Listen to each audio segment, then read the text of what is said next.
রাতে এই মেয়েটি এক নিষ্ঠুর গ্যাং নেত্রী, কিন্তু দিনে সে চশমা পরে স্কুলের একজন শান্তশিষ্ট শিক্ষক রূপে আসে, আঁকে ও ছাত্রদের পড়ায়।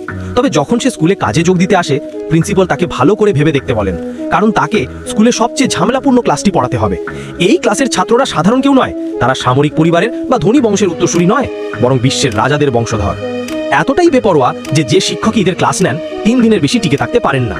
এইবার শুনলো নতুন এক শিক্ষিকা এসেছে।